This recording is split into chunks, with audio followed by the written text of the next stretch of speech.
गुरुदेव। जय गुरुदेव। जय गुरुदेव नाम किसका, जय गुरुदेव नाम किसका, प्रभु का पावन नाम, प्रभु का पावन नाम। जय गुरुदेव। तो कहा न, जान कर अनजान होए सोई है ज्ञानी, और कोई आग हो तो आप हो पानी। अब आप इस बात को समझो कि बर्दाश्त में बहुत बड़ी शक्ति होती है। छोटा अगर बन जाओ तो समझ लो सब प्यार करने लग जाएं। कोई कितना भी अकड़ करके चलता हो, लेकिन उसका पैर पकड़ लो तो जो करके उठाता ही है। आप देखो, बड़ी बड़ी जितनी घास हैं, जब मई जून का महीना आएगा हाँ तो वो सब जल जाएंगी धूप में। और जिस घास पर आप बैठते हो नीचे ज़मीन में जो फैलकर चलती है, जिसको डूब घास कहते हैं, वो कभी भी नहीं जलती, हमेशा हरी रहती है। तो कहा, नानक नन्हे हुए रहो जैसे घास में धूप, और घास जल जाएंगी और धूप खूब की खूब। अब आप ये देखो कि अगर गरिष्ठ अन्न आप खा लो तो खून का दौरा तेज हो जाता है। डॉक्टर कहते हैं ब्लड प्रेशर बढ़ गया, तो कहते हो दिमाग काम नहीं करता है। तो दिमाग ना काम करेगा तो फिर मेहनत कर पाओगे? मेहनत नहीं कर पाओगे, ईमानदारी का पैसा घर में नहीं ला पाओगे, तो अरे वो जो आएगा दिल दुखा करके इधर उधर का ठगी करके लूट करके जो लाओगे, अरे उससे बरकत खत्म हो जाएगी। इसलिए बरकत पाने के लिए मेहनत और ईमानदारी जरूरी होती है। अब ये चीज़ें आपको इसलिए बता रहा हूँ कि आपका लोक बन जाए। लोक बनाना किसको कहते हैं?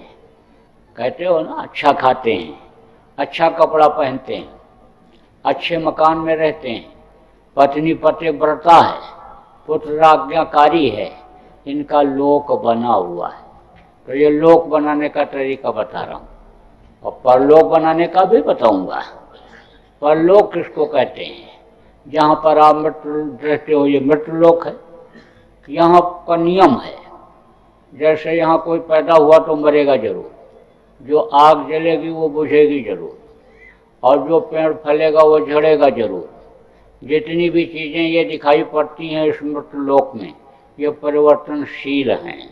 जैसे इस समय देखो उजाला है, और अभी रात हो जाएगी, अंधेरा हो जाएगा, और फिर रात खत्म हो जाएगी, फिर सुबह आने समय जो सवेरा हो जाएगा, और फिर गर्मी बढ़ती जाएगी, दोपहर में फिर धीरे धीरे ठंडी होता जाएगा। परिवर्तनशील है। गर्मी आती, ठंडी आती, बरसात आता है, बच्चा पैदा होता है, दूसरी उम्र का रहता है, जवानी आती है, बुढ़ापा आता है, सब परिवर्तनशील है। तो यह है मृत्युलोक। इसके ऊपर स्वर्ग है, वैकुंठ है, और उसके ऊपर में भी लोक हैं, ब्रह्मलोक, पार ब्रह्मलोक, काल लोक, महाकाल लोक, सतलोक, अलख लोक, अगम लोक, अनामी लोक, बहुत से लोक हैं। उन लोगों को आप देख नहीं पाते हो, इसीलिए उनको जिसको देख नहीं पाते हो उसको आप समझ लो कि जानते नहीं हो। आप अमेरिका लंदन जो नहीं गए हो दूसरे देशों में, उसको भी नहीं जानते हो, उसको सुनते ही हो। अब जो गाँव में रहते हैं एकदम बिल्कुल देहात में, उनको अमेरिका लंदन से कोई मतलब नहीं। वो तो बस समझ लेते हैं कि इतना ही बड़ा हमारा गांव, इतना बड़ा क्षेत्र है, कहीं बाजार आए, कहीं समझ लो कोई सर सामान ले गए, बस वहीं तक सीमित रहते हैं। लेकिन जिनको जानकारी जाना जिनका रहता है, उनको जानकारी रहती है। तो ऊपरी लोगों की जानकारी यानी जिनको होती है, यानी समझ लो वही लोगों को बताते हैं। तो आप ये समझो कि अलग अलग लोगों को जानकारी होती है। जैसे 5 दर्जा पढ़ाने वाले मास्टर होते हैं, 8 वाले होते हैं, 10 वाले होते हैं, 12 वाले होते हैं, 16 वाले, 15 वाले होते हैं, ऐसे ही। और उनकी जानकारी अलग अलग होती है। ऐसे इन लोगों की जानकारी यानी जिनको होती है वो वहाँ तक का भेद बताते हैं। तो वो जो अपना घर है, अपना वतन है, यानी वो है सतलोक में। सतलोक पहुंचने के बाद फिर नीचे ये जीवात्मा नहीं उतरती है, फिर जन्म मरण की पीड़ा नहीं झेलना पड़ता है। तो वो रास्ता आपके इस शरीर के अंदर में ही है, लेकिन आपको मालूम नहीं। आप तो जिन आँखों से देखते हो, इन्हीं आँखों को जानते हो जो बाहर की आँखें हैं। एक आँख जीवात्मा में है, अंदर भी है, उससे यानी ऊपर के लोक देखे जाते हैं। वहीं पर जहाँ जीवात्मा बैठी हुई है, वहीं से रास्ता सीधा वहाँ पर गया हुआ है। अब आपको जिनको जानकारी नहीं है, नहीं जानते हो, आप तो बस यही समझते हो कि भाई गोबर पूजो, मिट्टी पूजो, कोई कहा पेड़ पूजो, कोई कहा कि तीर्थ में चले जाओ, अयोध्या चले जाओ, काशी चले जाओ, द्वारिका चले जाओ और तुमको भगवान का दर्शन होगा, भगवान मिलेंगे। तो आपको जैसे जो जानकारी देने वाले लोग होते हैं वो आपको जानकारी दे देते हैं और आप उनके खोज में रहते हो।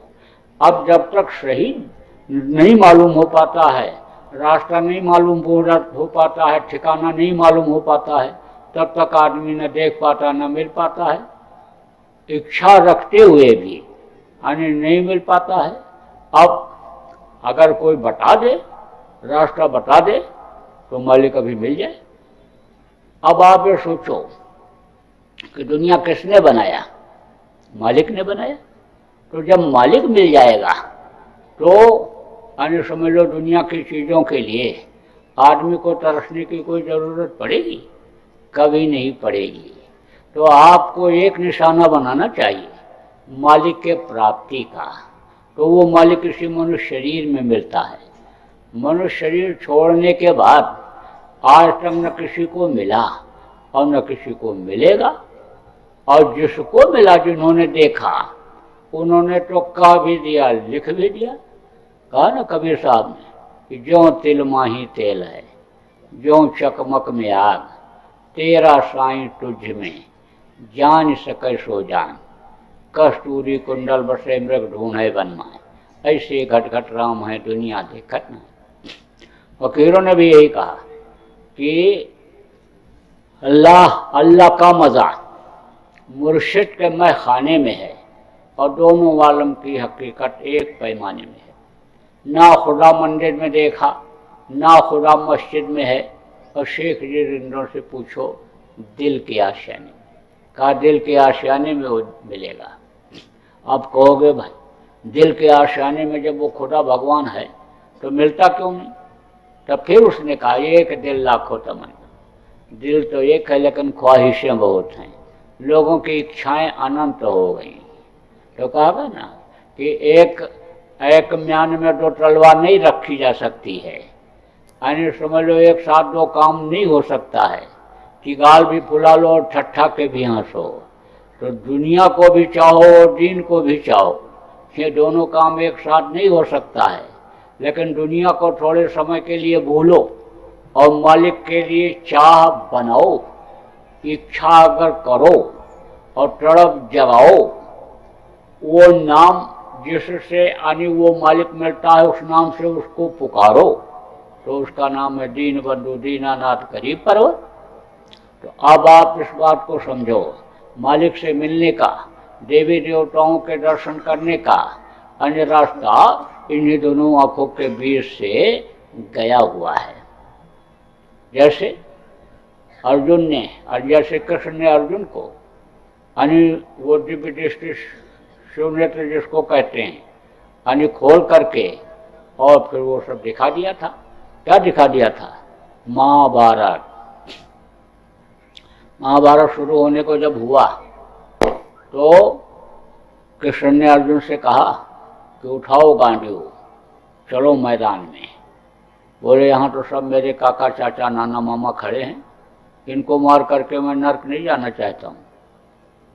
तो कृष्ण ने कहा इतना दिन हो गया तुमको मेरे साथ रहते हुए और तुम समझ नहीं पाए, मेरे बात पर तुम विश्वास नहीं कर रहे हो, मेरे बात को तुम काट रहे हो, उल्लंघन कर रहे हो मेरे आदेश का। अच्छा चलो अब तुमको मैं दिखाता हूँ, बोध कराता हूँ। तो बैठाया और कहा बंद करो आँख। बंद की आँख, का ध्यान लगाओ। ध्यान लगाया तो देखा क्या कि महाभारत तो पहले ही हो गया। ये जितने योद्धा हैं वीर, सब के सब मरे पड़े हुए। हमको तो खाली निमित्त बनना है। तो मैदान में निकले धनुष बाण लेकर के और एक तरफ से छोड़ते चले गए। सब के सब बड़े बड़े योद्धा धराशायी हो गए। तो वो अन्य दिव्य दृष्टि आपके पास भी है जो उनको दिखाया था, लेकिन उस पर कर्मों के पर्दे लगे हुए हैं, यानी इससे वो दिखाई नहीं पड़ता है। यानी जैसे ये आपकी आँख है, इसमें जब जाला आ जाता है तो डॉक्टर कहता ऑपरेशन होगा, तो जाला माड़ा जो होता है वो हटा देता है, तो फिर दिखाई पड़ने लगता है। ऐसे अंदर की तीसरी आँख के सामने आत्मचक्षु नेत्र जिसको कहते हैं, यानी उसके सामने भी कर्मों का पर्दा लग गया। पर्दा अगर हट जाए तो अभी सब कुछ इसी घर में ही दिखाई पड़ने लग जाए। कहा ना घर में घर दिख रहा है, देखो सतगुरु परम सुजान। कहा ना कि उभर ही विमल विलोचन ही के, अमिट ही दोष दुख भव रजनी के, सो जय रामचरित मणिमारी गुप्त प्रकट जो जय जय खानी। अंतर में जो मानस में चरित हो रहा है उस मालिक का, वो दिखाई पड़ जाए। तो रास्ता आज आपको बताऊंगा। हमारे गुरु महाराज भी बताते थे। गुरु महाराज के पास कोई भी गया, गुरु महाराज ने सबको बताया। गुरु महाराज ने अन्य समझ लो लोगों का लोक भी बनाया और परलोक भी बनाया, एक से एक। अन्य समझ लो कि गरीब से गरीब लोग गए, लेकिन गुरु महाराज की दया हुई और तौर तरीका उन्होंने सिखाया, और उस तौर तरीके से मेहनत कमाई, ईमानदारी से कमाई करने लगे तो मोटर कार भी हो गया, रहने के लिए बंगला भी हो गया, धन संपत्ति भी हो गई। बीमार तमाम लोग पहुँचे, गुरु महाराज ने संयम से रहना सिखाया, स्वस्थ हो गए। 16-16 साल से ब्लड कैंसर का रोगी और आराम से चल रहा है, जी रहा है, कोई खून नहीं चढ़ाना पड़ रहा है। तो अब आप इस बात को समझो कि यानी बाहर से भी मदद किया और अंतर में भी जीवात्मा के कल्याण में गुरु महाराज ने मदद किया। जिन लोगों ने गुरु महाराज पर विश्वास किया वो लोग यानी बहुत ही सुखी रहे, और जो गुरु पर विश्वास नहीं किए, गुरु की बातों पर विश्वास नहीं किए, जो उनके बताए हुए रास्ते पर नहीं चले, जो सुमिरन ध्यान भजन नहीं किए, वो बहुत ही परेशान है। दुनियादार क्या परेशान होंगे, जितना सत्संगी परेशान हो गए। तमाम सब झगड़ा झंझट इसमें उसमें सब फंस गए।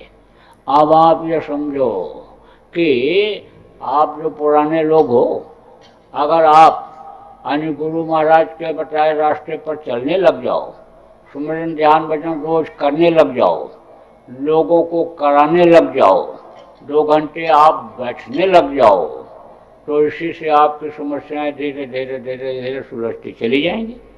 लेकिन असली चीज़ को आपने छोड़ दिया, इसलिए समस्याएं परेशानियां आ गई आपके सामने, और गुरु पर से धीरे से विश्वास भी हटने लग गया।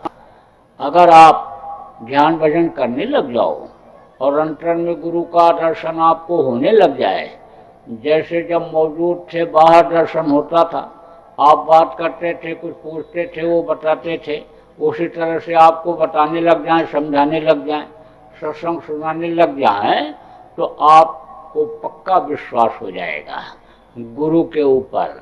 अब विश्वास अविश्वास जब हो जाता है तब अन्य समझ लो कि गुरु की दया की धार से हट जाता है।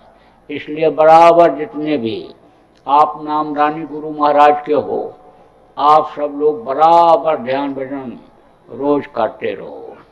और तो भी यहाँ पुराने नामदानी नहीं आए हैं या नए ही हैं नहीं आ पाए हैं, उनको भी आप बैठा करके कराते रहो।